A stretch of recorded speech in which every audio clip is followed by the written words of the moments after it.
오늘 하나님께서 우리에게 주시는 말씀은요, 계속해서 사도행전 말씀입니다. 사도 바울을 중심으로 설교하는 44번째인데요. 25장 1절에서 22절까지 말씀입니다. 설명이 필요한 부분이 있어서 제가 읽겠습니다. 신약성경 231쪽, 사도행전 25장 1절 이하의 말씀 제가 읽습니다. 베스도가 부임한 지 3일 후에, 자, 우리 이 앞에까지 벨릭스라고 하는 유대 총독이었는데 이제 총독이 바뀌었어요. 2년 동안 사도 바울이 감옥에 갇혀 있었는데 2년이 지난 다음에 사도 바울은 여전히 감옥 안에 갇혀 있는 상태에서 유대 총독이 바뀌어서 베스도라고 하는 사람이 부임해 왔습니다.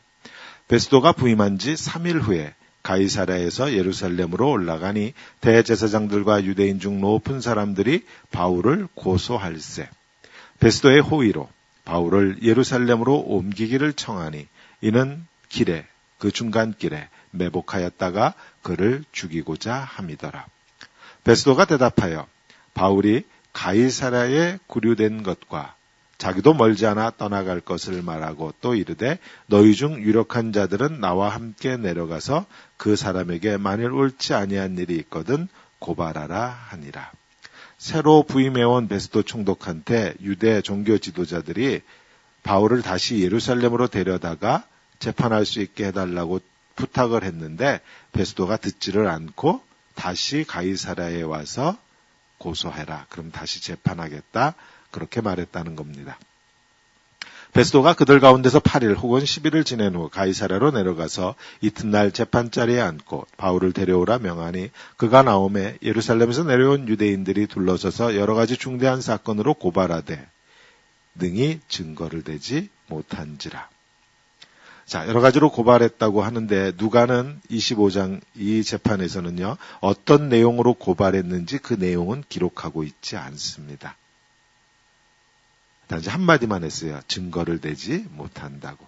바울이 변명하여 이르되 유대인의 율법이나 성전이나 가이사에게나 내가 도무지 죄를 범하지 아니하였노라. 자, 바울이 이렇게 변명하는 걸 보면은요, 유대인들이 뭘 가지고 고소를 한 거예요? 성전과 율법과 성전과 가이사, 로마 황제를 모욕했다. 이런 걸 가지고 고발했다라는 걸 알 수 있죠. 그러니까 이렇게 율법이나 성전이나 가이사에 내가 죄를 범하지 않았다고 자기 자신을 변호하는 겁니다. 베스도가 유대인의 마음을 얻고자 하여 바울더러 묻되 네가 예루살렘에 올라가서 이 사건에 대하여 내 앞에서 신문을 받으려느냐.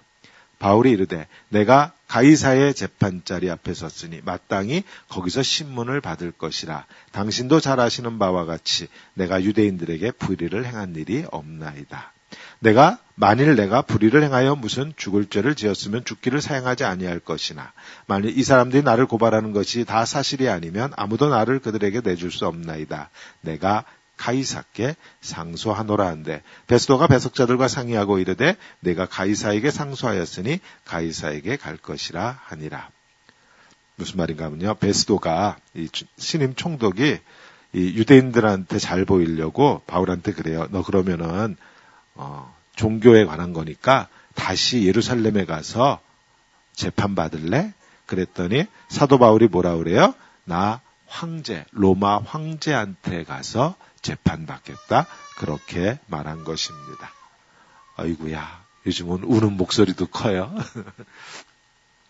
13절 이하입니다. 수일 후에 아그리빠 왕과 버니게가 베스도에게 문안하러 가이사랴에 와서 여러 날을 있더니 베스도가 바울의 일로 왕에게 고하여 이르되 벨릭스가 한 사람을 구류하여 두었는데 내가 예루살렘에 있을 때 유대인의 대제사장들과 장로들이 그를 고소하여 정죄하기를 청하기에 내가 대답하되 무릇 피고가 원고들 앞에서 고소사건에 대하여 변명할 기회가 있기 전에 내주는 것은 로마 사람의 법이 아니라 하였노라. 그러므로 그들이 나와 함께 여기 오매 내가 지체하지 아니하고 이튿날 재판자리에 앉아 명하여 그 사람을 데려왔으나 원고들이 서서, 원고는 유대 종교 지도자들이죠. 고발한 사람, 내가 짐작하던 것 같은 악행의 혐의는 하나도 제시하지 아니하고 오직 자기들의 종교와 또는 예수라 하는 이가 죽은 것을 살아있다고 바울이 주장하는 그 일에 관한 문제로 고발하는 것뿐이라.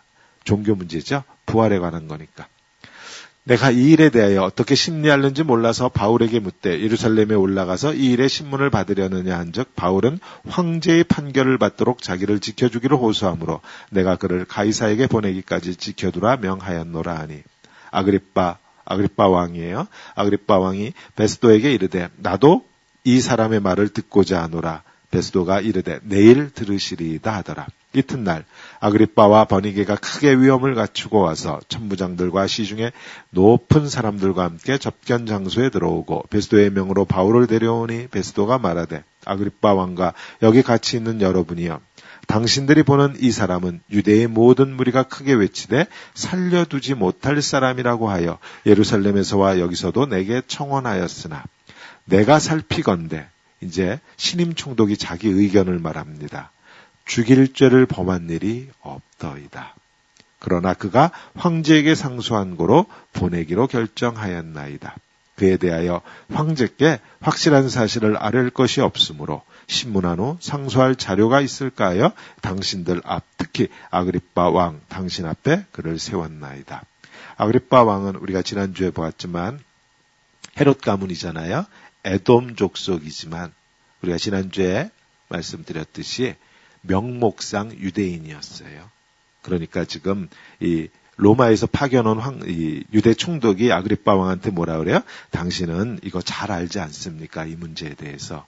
그러니까 나에게 조언을 좀 해달라. 그렇게 부탁하는 거예요. 27절 마지막 절입니다. 그 죄목도 밝히지 아니하고 주 예수를 보내는 것이 무리한 일인 줄 아나이다 하였더라. 아멘. 성가대에 찬송했겠습니다.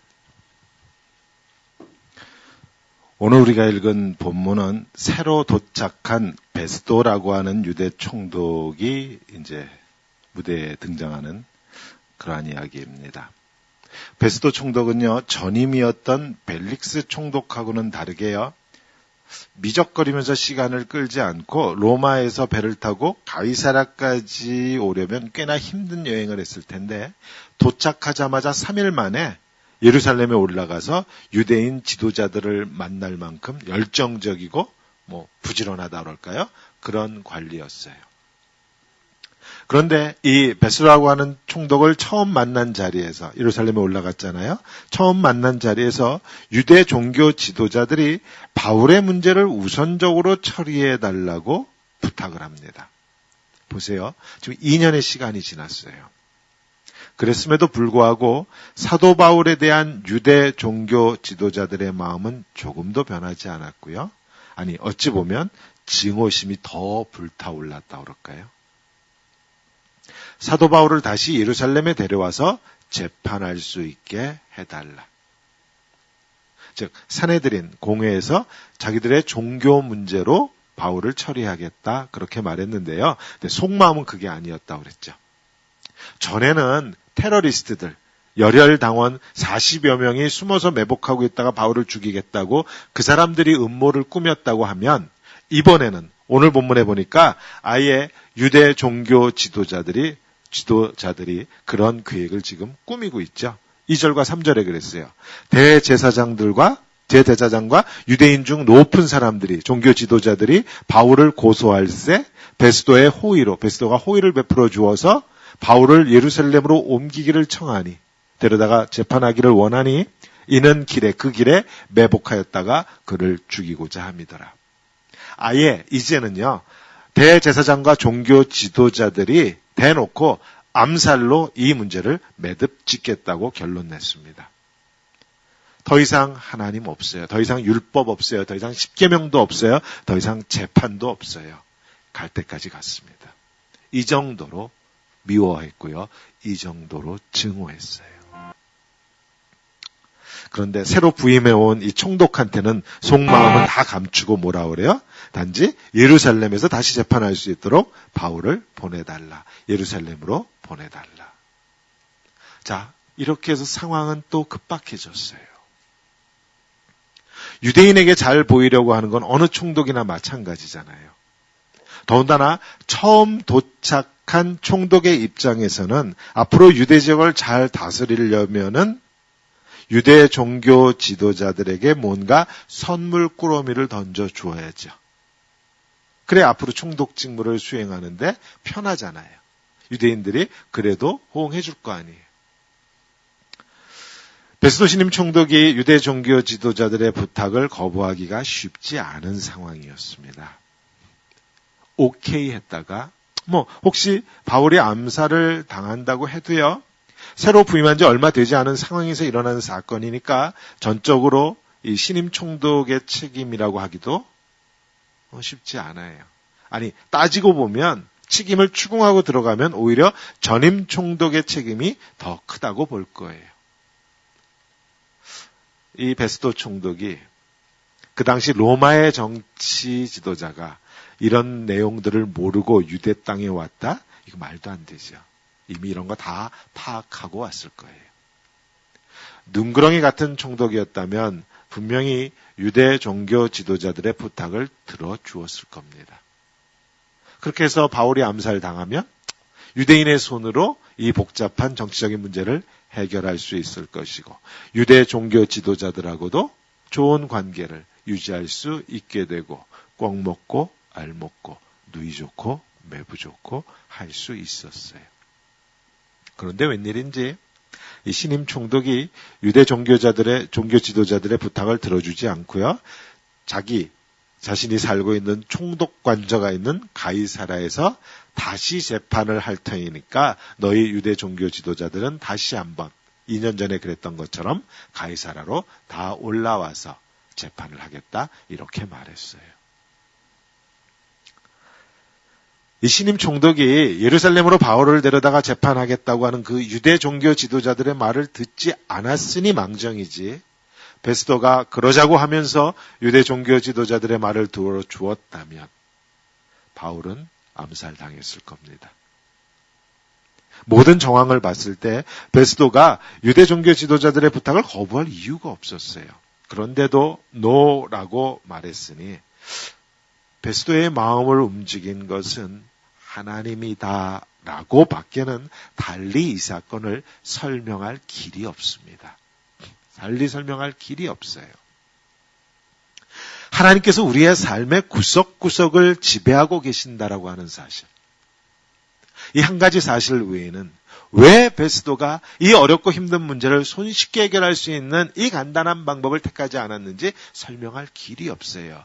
하나님께서 간섭하셨다고 하는 것 외에는. 에스더서 기억하세요? 에스더서에 보면 왕이 이제 에스더 왕비가 초대했잖아요. 잔치자리에. 근데 이제 그 밤에 잠을 자려고 하는데 왕이 잠이 오지 않는 사건이 있었습니다. 그래서 왕이 그 밤에 뭐를 해요?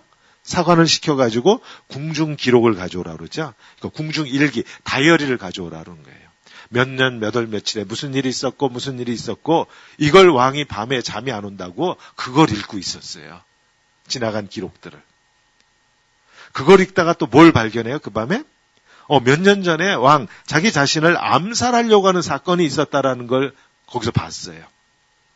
그러고 보니까 우리가 아는 에스더를 키운 양부인 모르드게가 이 일을 미리 알려주어서 무사히 넘어간, 왕이 암살당할 뻔했는데 무사히 넘어갔던 그러한 사건이 있었다라는 것을 그 밤에 기록을 읽다가 발견합니다. 그리고 또 물어봐요. 야, 그래서 그 모르드게라고 하는 그 사람한테 뭐 상 준 거 있냐? 그러면서 또 묻지요. 자, 궁금하시면 오늘 가셔서 에스더서를 다시 읽어보시고요. 자, 보세요. 왕이 그 밤에 잠이 오지 않은 것도 우연이에요. 달리 할 일도 많은데 하필이면 그게 뭐 재밌는지 모르겠지만 궁중일기, 왕궁 기록을 읽은 것도 우연이에요. 다른 내용들도 많았을 터인데 하필이면 그날 읽은 게 거기에 모르드게의 기록을 읽게 된 것도 우연이에요. 읽고 그냥 이런 일도 있었네 하고 넘어갈 수도 있었는데 또 왕이 야 꼬치꼬치 캐물어요. 그래서 그 녀석한테 상 줬냐 안 줬냐. 하나에서 10가지 우연이라고 말할 수 있습니다. 그런데 우연이라고 하기에는 그 사건이 아니었으면 어떤 일이 일어났어요? 하만이라고 하는 왕 다음으로 가는 제2인자가 유대인들을 모조리 말살하려고 하는 음모가 밝혀지지 않았을 거예요. 그 밤에 왕이 우연스럽게 잠이 오지 않고 공중 기록을 읽고 하는 이런 일이 없었다면 모르드게를 죽이려고 했던 하만이 오히려 죽임당하는 그러한 일은 일어나지 않았을 겁니다. 세상 사람들의 눈으로 보면 하나에서 10가지 우연이에요. 그래서 이렇게 말해요. lucky, unlucky. 운도 좋지. 불행이야. 행운이야. 이런 말을 하죠. 그러나 믿음의 눈으로 보면 우연은 없어요. 우연으로 포장된 필연이라고 그럴까요? 저는 개인적으로 제 얘기인데요. 개인적으로 세상 모든 일들 가운데 우리의 삶 속에 우연은 없다라고 하는 사실 또는 우연은 없다라고 하는 진리를 저는 개인적으로 창세기 1장 1절에서 찾았습니다. 태초에 하나님께서 천지를 지으셨다고 하는, 저는 이 한 구절에서 세상 만물이 내 삶의 모든 구석구석 하나님 손바닥 안에 있다고 하는 사실을 발견했어요. 우연처럼 보일 뿐입니다. 베스도가 너라고 말한 것이 우연히 일어난 사건처럼 보이지만 믿음의 눈으로 보면 하나님께서 하신 일이에요. 하나님께서 간섭하셔서 베스도의 마음을 움직였기 때문에 이러한 일이 일어났어요. 보세요. 그리스도인들은 왜 점을 보지 않나요? 청년들 아나? 점 보는 거 알아? 점 보러 엄마들이 가는 거 알아? 또 그런 소리 하지 말고 집사님들도 가던데요. 뭐 이런 소리 하지 말고. 왜 그리스도인들은 사주팔자 이런 거 안 봐요? 하나님의 섭리를 믿기 때문이죠. 내 삶 속에 하나님의 뜻이 이루어지고 있음을 믿기 때문에 확률과 무슨 뭐 이런 점 이런 거 믿지 않아요. 자, 그래서 결국 어떤 일이 일어났어요? 가이사랴에서 다시 재판이 있었어요. 자, 피고는 누구예요? 동일한 사람? 사도 바울입니다. 고발하는 원고는 누구예요? 유대 종교 지도자들이에요. 재판관만 바뀌었어요. 판사만. 전임 총독이 물러가고 신임 베스도 총독이 이 재판을 담당합니다. 그런데 아까 우리가 보았듯이 누가가 이번에는 유대 종교 지도자들이 고소하는 내용을 기록하고 있지 않아요. 왜 그래요? 새로운 게 없다는 거죠. 2년 전에 고발했을 때나 지금이나 이제 새로운 게 없어. 그래서 새로운 내용을 쓰지 않았어요. 고발하는 내용을 쓰지 않았어요. 자, 2년 전에는 더둘로라고 하는 우리가 추측하기에 예루살렘 또는 이 가나안 지역에서 제일 잘 나가는 변호사를 앞세우고 와가지고 고소했었잖아요. 그 내용과 별 내용이 없으니 굳이 기록할 필요가 없었죠. 한마디만 기록했어요. 능히 증거를 대지 못하더라. 증거는 없었다. 증인도 없었다. 어떤 내용을 고소했는지는 오히려 그 다음에 사도 바울이 하는 말 속에서 우리가 찾을 수 있었어요. 바울이 뭐라 그래요? 율법이나 성전이나 가이사, 로마 황제에 대해서 내가 죄를 범하지 않았다라고 자기를 변호합니다. 율법으로 범죄하지 않았다 그래요.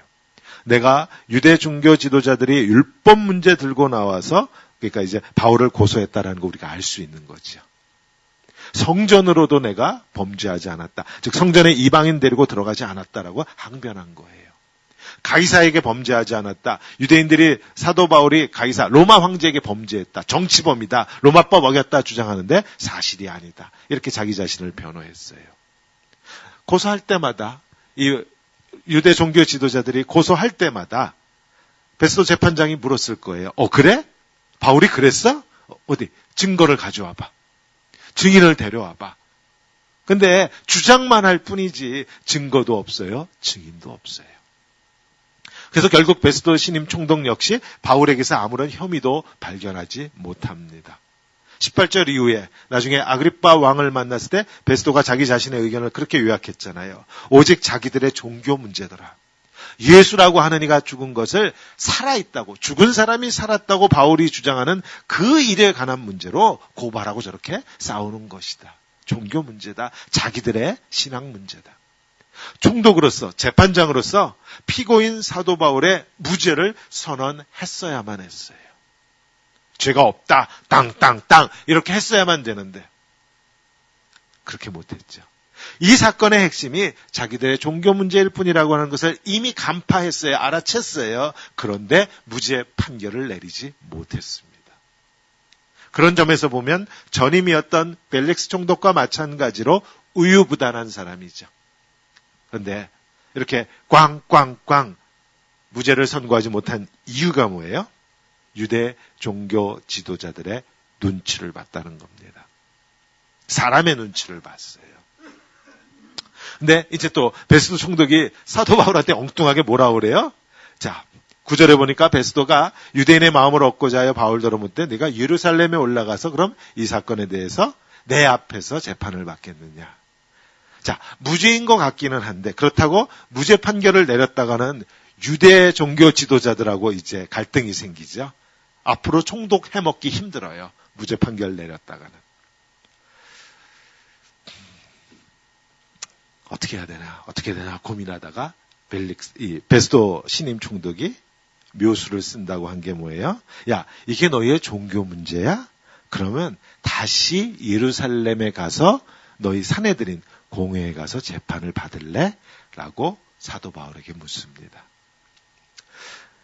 이 문제를 공평하게 처리하도록 내가 가서 주재할게. 내가 너랑 같이 올라가서 네가 공평하게 재판을 받나 봐줄 테니까 사도 바울, 너 예루살렘 가서 재판 받을래? 이렇게 물었어요.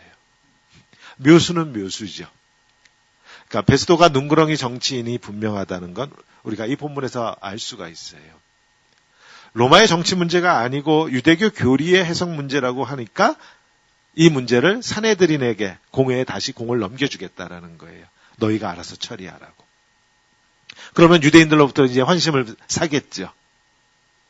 근데 그냥 사내들인으로 예루살렘으로 올려보내면 위험한 곳으로 간다고 보냈다고 하는 원망을 들을지도 모르니까 어떻게 했어요? 내가 가서 재판을 주재하겠다고. 내가 재판이 제대로 이루어지는지 내가 직접 가서 참관하겠다고. 그렇게 함으로써 유대 종교 지도자들한테도 좋은 소리를 들을 수 있을 것 같고 일단 예루살렘으로 데려오기로 했으니까 사도 바울도 총독이 같이 간다고 하니까 신변의 안전을 보장받을 수 있을 것 같으니까 하여튼 양쪽에서 다 좋은 소리를 들을 수 있을 것 같은 바둑으로 치면 묘수를 두었다고 생각했을 것 같아요. 근데 베스도의 진짜 속마음은 아무도 모르죠. 하나님만 아시죠. 중간에 유대인들이 암살할 수도 있을 것이다라고 하는 사실을 베스도 총독이 알고 있었는지 아니면 짐작 정도는 하고 있었는지 아니면 정말 아무것도 모르고 이렇게 하면 정말 좋을 것이다라고 하는 순진한 생각으로 예루살렘으로 가라고 한 것인지 아무도 모르죠. 하나님만 아세요. 그런데 바울의 입장에서 보면은요. 예루살렘 올라가면 이제 모든 게 끝장입니다. 기억하세요? 예루살렘에서 사도 바울이 안전하게 지낼 수 있었던 장소가 있었다면 딱 한 군데뿐이었죠. 거기가 어디예요? 성전 수비대 안에 있는 감옥이었잖아요. 거기만 유일하게 안전한 장소였잖아요. 예루살렘에서. 자, 예루살렘에 올라가면 유대 종교자들의 입장에서 보면 모든 게 가능해요, 이제. 기억하세요? 예수님 재판? 예루살렘에서 예수님 재판할 때 급하게 한밤중에 뭐 했어요? 거짓 증인들을 만들어냈던 사람들이 유대 종교 지도자들이에요. 사도 바울이 다시 예루살렘에 올라가면 온갖 종류의 거짓 증언과 거짓 증거들이 기다리고 있을 겁니다. 죽는 것도 죽는 거죠. 순교하는 거지만 사도 바울에게는 생각해 보세요. 사도 바울에게는요. 여기 예루살렘에서 죽을 수 없는 또 다른 이유가 있었죠.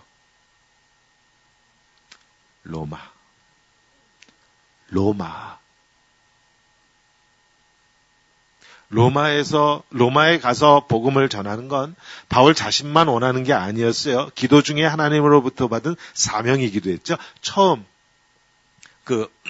감옥 안에 갇혔을 때 한밤중에 주님이 나타나셔서 응원해 주셨죠. 응원하시는 하나님 기억하세요? 내가 너와 함께하고 있다라고 그러시면서 담대하라고 그러셨죠. 그래서 뭐라 그래요? 네가 로마에 가서도 복음을 전할 것이다라고 하나님으로부터 소명을 받았잖아요. 사도 바울은 지금 여기 예루살렘에서 죽고 싶어도 죽지 못해요. 로마를 가야만 했기 때문에. 자, 이대로 예루살렘에 올라가서 내가 죄가 없다고 하면서 자신의 무고함을 증명하겠다고 유대 종교 지도자들하고 싸우는 건 정말 무의미한 싸움이에요. 표현이 좀 모호하긴 하지만요. 그렇게 해서 죽으면 그건 개죽음이에요. 그렇게 죽으면 안 돼요. 사도 바울이 가이사랴에 있는 감옥에 지금 지난 2년 동안 아마 지금과 같은 상황 미리 생각했겠죠. 아무리 보아도 유대 총독이 공평한 재판을 해줄 리가 없죠. 공평하게 재판해서 자기 무죄라고 그러면 앞으로 유대 땅을 다스릴 수가 없는데, 그렇다고 사내들인 공회원들 앞에 가가지고 자신의 무죄를 주장해 봐야 씨도 먹히지 않아요. 이 문제를 가지고 2년 동안 사도 바울은 기도하고 또 기도했을 것입니다. 그리고 생각해낸 것이 로마 황제예요. 로마법에 따르면 로마 시민은 로컬 법원에서 재판을 받은 게 억울하면 대법원, 어디예요? 로마 황제 앞에 가서 재판받을 수 있어요. 로마 시민만 그래요. 물론 황제한테 가는데 필요한 비용은 전부 개인이 부담하는 겁니다. 그러니까 돈이 없으면 상소하고 싶어도 가이사한테 가서 재판받고 싶어도 재판을 받을 수가 없었어요. 근데 바울은 로마로 가는 것이 하나님께서 뜻하신 길이라고 하면 비용은 누가 될 거예요? 하나님이 되실 거잖아요. 그러니까 걱정할 게 없지. 또 자신은 로마 시민이니까 황제에게 상소함으로써 어떤 길이 열려요? 우리 표현으로 하면은 운이 좋으면 로마 황제한테 복음을 전할 수도 있잖아요. 지금까지 그래왔던 것처럼 로마 황제 앞에 가서 목이 떨어져 가는 수는 있겠지만 예수 믿으라고 로마 황제한테 말할 수 있잖아요. 2년 동안 기도하면서 사도 바울은 그러한 것들을 꿈꾸었을 거예요. 자, 그래서 베스도가 엉뚱하게 너 예루살렘에 올라가서 재판받겠느냐 그랬을 때 이제 때가 되었음을 느끼고 이 문제가 로마법에 해당한다고 했으니 나를 어떻게 하라? 로마로 보내달라. 내가 황제에게 상소하겠노라. 내가 가이사께 상소하노라. 이거 그 당시 법정 용어예요. 내가 가이사에게 상소하노라. 물론 베스도 입장에서는요, 황제에게 상소하겠다고 하는 바울의 청을 기각할 수 있었어요. 생각해 보세요. 속된 말로 개나 소나 다 황제에게 상소하겠다고 하면 이것도 곤란하잖아요. 그러니까 총독으로서 야, 이게 맞나 틀리나, 황제에게 상소할 수 있는 게 맞나 미리 판단하는 게 총독의 역할이죠. 근데 뚜렷하게 거부할 명분이 없습니다. 내가 죽을 죄를 지었으면 로마 황제 앞에 가서 내가 죽겠다 그러면서 상소하는데 무슨 뜻이에요? 나 억울하다라는 거잖아요. 나 억울하다. 그러니까 베스도 입장에서는 무죄라고 풀어줄 것이 아니면 더 이상 바울을 붙들고 있을 수가 없었어요. 그래서 결국 총독이 허락할 수밖에 없는 상황이 되고 말았습니다. 그렇지 않았으면 그 자리에서 풀어줘야 되는데 그 자리에서 풀어줬다간 그 눈을 부릅뜨고 있는 유대 종교 지도자들이 무슨 짓을 할지 어떻게 알아요? 쭈르륵 달려가가지고 로마 황제한테 가서 일러가지고 자기가 다시 로마로 송환될 수도 있어요. 자기 자리가 위태해요. 그러니까 풀어주지를 못해요. 그렇게 해서 사도 바울이 로마로 갈 수 있는 길이 열렸습니다. 로마로 갈 수 있는 길이 열렸을 뿐만 아니에요. 로마로 가서 복음을 선포할 수 있는 길이 열렸어요. 비록 자유인의 신분으로 가는 건 아니었지만, 그러나 우리가 지금까지 지켜본 바울이라면 어떤 신분으로 가느냐 하는 건 바울에게 아무런 문제가 되지 않죠. 우리가 본 바울은 그런 사람이잖아요. 복음을 전할 수만 있다면 죄수의 신분도 상관없어요. 쇠사슬에 묶였어도 상관없지요. 내 욕심을 따라가는 길 아니에요. 내 유익을 구하러 가는 길도 아니에요. 벨릭스나 베스도 총독처럼 다른 사람의 시선을 의식해서 이런 퍼포먼스를 하는 것도 아니에요. 오직 하나, 하나님 한 분만을 의식하고 하나님의 시선만을 의식하고 가는 길이었기에 내가 어떤 신분인가 하는 것은 전혀 문제가 되지 않았습니다. 그냥 목사니까 저한테 이걸 비유하면 하나님의 복음만 선포할 수 있다면 한 사람을 앞에 두고 하나, 두 사람을 앞에 두고 하나, 10사람을 두고 하나, 사람을 두고 하나 doesn't matter. 하나님의 복음만 선포할 수 있다면 작은 교회 목사여도 상관없고요. 큰 교회 목사여도 상관없어요. 복음만 선포할 수 있다면. 이렇게 해서 우리는 지난주에 이어서 오늘까지 2명의 로마 총독을 보았는데 이 두 사람에게서 공통점이 있죠. 이들이 사람의 눈치를 보는 관리였다는 겁니다. 이들이 유대 종교 지도자들의 눈치를 보는 사람들이었어요. 눈치를 보느라고 어떤 일이 생겼어요? 재판을 공평하게 하지 못했어요. 그래서 결국은 힘없고 약한 사람은 억울할 수밖에 없는 그런 결과를 우리는 성경 말씀을 통해서 보았습니다. 오늘날 일어나는 일이 2000년 전에도 똑같이 일어나고 있었더라고요. 근데 생각해 보자고요. 사람의 눈치를 보면 이런 일이 일어날 수밖에 없는 거잖아요. 어쩔 수 없죠. 사람의 눈치를 보면 누군가 눈치를 봐. 그래서 그 사람 편을 들어야 하면 결국 다른 누군가에게는 피눈물을 흘리게 할 수밖에 없습니다. 유전무죄, 무전유죄 하는 말 나오는 이유가 결국 이런 거잖아요. 찬양 이런 말 알아? 유전무죄, 무전유죄.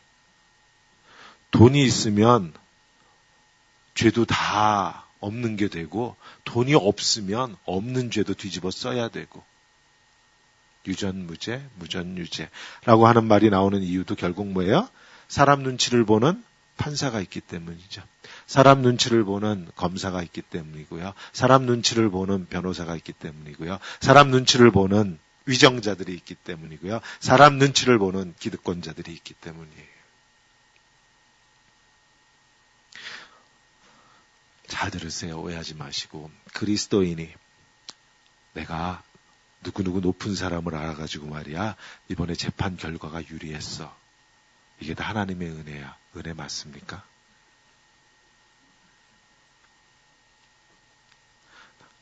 누구 높은 자리에 있는 누구누구 장로님이 이번에 내 편의를 봐줬어. 하나님의 은혜야. 부끄러운 줄 알아야죠. 이거 자랑 아니에요. 오늘은 정우를 예를 들어야겠다. 정우가요, 그리스도인인 거 우리가 다 알죠. 정우가 판사예요. 좋아? 정우가 판사인데, 그리스도인, 판사인데, 이 피고가 하나, 지금 재판을 해야 되는데, 판결을 해야 되는데, 이게 그리스도인이야. 그래가지고 정우가 눈을 꼭 감고요, 무죄! 그러면서, 만약에 그랬다면, 단순히 그리스도인이라는 이유로 그랬다면, 이게 하나님의 영광을 나타내는 건가요? 가리는 거죠. 세상 사람 눈에 교회가 뭘로 보이겠어요? 이런 표현 쓸게요, 오늘은. 패거리로 보일 겁니다. 패거리들. 교회가 패거리로 보이면 곤란하잖아요. 교회가, 성도가 하나님의 눈을 의식하지 않고 사람의 시선을 의식하면 교회도 패거리로 전락하고 맙니다. 패거리로 전락한 교회를 교회라고 부르기가 좀 말하기 곤란하겠는데요. 패거리로 전락한 교회의 특징 간단해요. 생명이 없어요. 그 속엔. 생명 없습니다. 행사도 있을 수 있고 프로그램도 있을 수 있고 다 있을 수 있다. 그러나 하나, 생명은 없어요. 그 안에. 오늘 베스도 총독이 했던 말 중에 보면은요, 사도 바울을 이렇게 설명했어요. 19절에. 예수라고 하는 이가 죽은 것을 살아있다고 바울이 주장한다고 그랬어요. 바울이 주장하는 것이 뭐다? 예수라고 하는 이가 죽었는데 살았다고 한다. 정치가이자 관료인 베스도가 예리하게 바울의 주장을 분석하고 있었다라는 것을 알 수 있습니다. 흘려듣지 않았어요. 바울이 무슨 말을 하는지 귀담아 듣고 있었어요. 그래서 한마디로 딱 요약합니다. 아, 죽은 사람을 살았다고 하는구나. 그 당시 바리새인들도 부활을 믿는 사람들이라 그랬죠. 바리새인들이 부활을 믿는 사람들이에요. 그런데 교리로 믿었어요. 마치 마르다가 그랬던 것처럼 나중에 죽어서 부활할 겁니다. 이런 거 믿은 거예요. 부활이 있느냐 없느냐 시험 문제 나오면 있다에 동그라미. 왜? 교리니까. 이렇게 믿었어요. 바리새인들이. 그러나 그 부활이 그 부활의 생명이 지금 여기에 있다라고 하는 것. 그 예수 그리스도가 지금 살아 계신다고 하는 것, 그걸 바리새인들은 믿지 않았습니다. 교리는 종이 조각에 적혀 있는 걸 믿은 거예요. 시험 볼 때 맞다 틀리다 하는 것이지, 이렇게 믿는다고 하는 건 우리가 예수의 부활을 믿는 것하고는 다른 거예요. 우리가 예수 그리스도의 부활 생명을 믿는 것은 예수 그리스도가 지금 내 삶 속에 살아서 오늘 내 속에서 역사하고 계신다라는 것을 믿는 거죠. 아멘. 바울이 뭐라고 그랬어요? 예수가 지금 살아있다 그랬어요.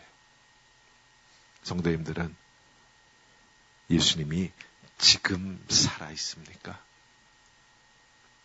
부활을 믿는 사람은 많지만 그 예수가 부활하셔서 지금 나와 함께 하신다고 하는 걸 믿는 사람은 많지 않나 봅니다. 그러니까 세상 사람들이 교회를 교회로 보지 않고 패거리로 여겨요. 교회가 어느 한쪽의 이념을 맞다라고 하면서 그쪽으로 달려갑니다. 패거리예요. 사실 패거리는요, 성경으로 보면 저 앞에서 아담이 하나님께 불순종하면서 시작되었어요. 즉 우리의 죄악이 가져온 가장 큰 특징이 패거리입니다. 패거리가 뭐예요? 패거리는요, 저 사람을 나한테서 분리시키는 거예요. 떨어뜨려 놓는 거예요. 이게 패거리예요. 너는 죄인, 나는 의인. 너는 더 이상 내 삶의 바운더리 안에 들어오지 못해. 바깥으로 내미는 거예요. 이게 패거리예요. 너는 틀렸어. 나는 맞았어. 너는 틀렸으니까 저리 가. 이게 패거리예요. 즉 패거리는 계속해서 나뉘고 또 나뉩니다. 오늘은 간을 내어줄 것처럼 서로 브라더 시스터 해가면서 호영호재하면서 어울리다가도 내일이면 또다시 원수가 되어서 또 다른 패거리를 만들어내죠. 요즘 한국 정치에서 우리 지겹도록 보는 거잖아요. 웬 정당은 그렇게 분열을 해요? 싸우고 또 갈라지고 또 갈라지고. 사단이 우리를 이렇게 속여놓았어요. 저 사람과 너를 분리시켜 놓으라고. 쟤는 틀렸다고. 쟤는 죄인이라고. 너랑 다르다고. 너는 저 사람과 함께하면 안 된다고. 그러고 났더니 옛날 우리 어머님이 하시던 말이 생각나요. 야, 쟤랑 놀지 마.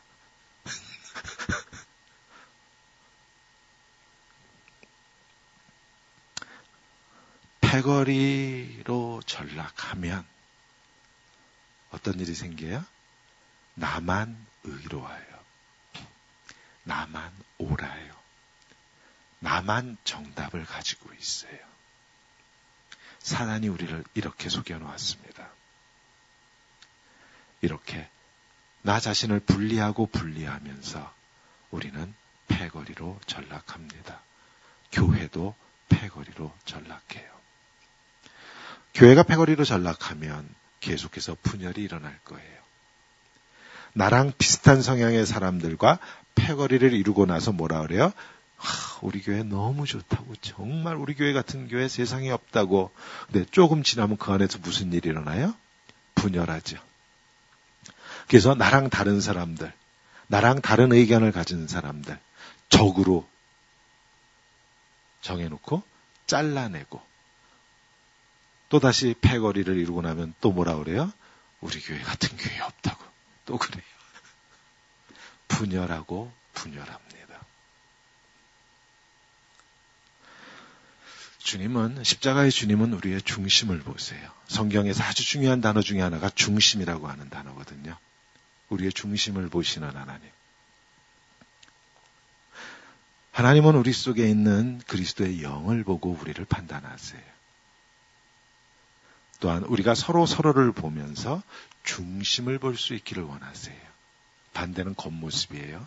겉모습을 따라가면 패거리가 됩니다. 중심을 보면 하나가 돼요. 오늘 설교 제목이에요.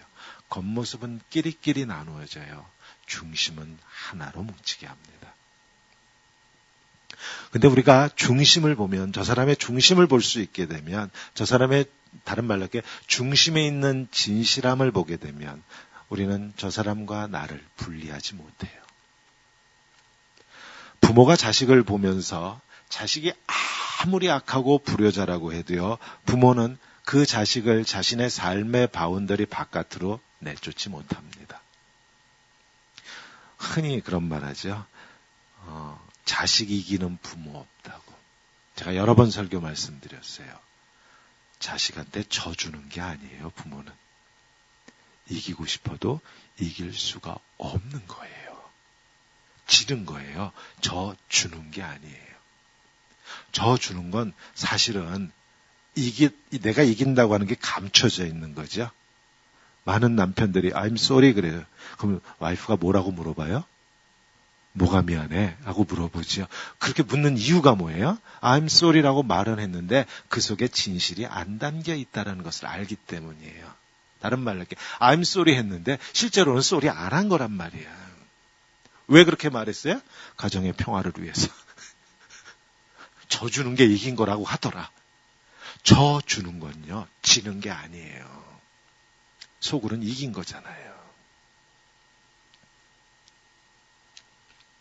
부모는 자식의 아픔과 자식의 그 삶의 고통을 끌어안고 품는 사람들이잖아요. 사랑이 크면 지게 돼 있어요. 사랑이 크면 져주는 게 아니에요. 지는 거예요. 중심을 보면, 부모는 자식의 중심을 보는, 겉모습을 보는 사람이 아니잖아요. 세상 사람들은 불효자니, 악한 놈이니, 나쁜 놈이, 세상 사람들은 우리 자식을 겉모습을 보고 그렇게 평가할지라도 부모는 겉모습을 보고 자기 자식을 평가하지 않아요. 그 속에 중심을 보잖아요. 그래서 끌어안고 눈물 흘리고 하나가 되려고 하는 게 부모예요. 중심을 보면 내칠 수가 없어요. 겉모습을 보았을 때 내치고 분열하고 패거리가 되어가요. 우리가 서로 중심을 보면은요, 저 사람이 어떻게 보여요? 하나님께서 사랑하셔서, 하나님께서 저를 위하여 죽으셔서, 하나님께서 아들 삼으시고 딸을 삼으신, 저를 위하여 눈물을 흘리고 계시는 하나님의 눈물이 보여요. 근데 어떻게 내칠 수가 있어요? 그래서 그 아픔이 내 아픔처럼, 그 사람의 기쁨이 내 기쁨처럼, 그런 경험 있으셨어요? 정말 저 사람이 기뻐하는 게 내 기쁨인 것처럼, 자식한테서 말고, 전혀 남인데도 불구하고 저 사람의 기쁨이 내 기쁨인 것처럼 이렇게 이게 쉽지 않아요. 왜? 우리는 다 사촌이 땅을 사면 배가 아픈 사람들이에요. 언제 이게 가능해요? 하나님의 영이 우리를 사로잡아서 우리가 서로가 서로에게서 중심을 볼 수 있을 때 비로소 저 사람의 아픔이 내 아픔인 것처럼, 저 사람의 고통이 내 고통인 것처럼, 반대로 저 사람의 기쁨이 정말로 내 기쁨인 것처럼 이렇게 중심을 볼 수 있을 때 우리가 하나 되어 갑니다.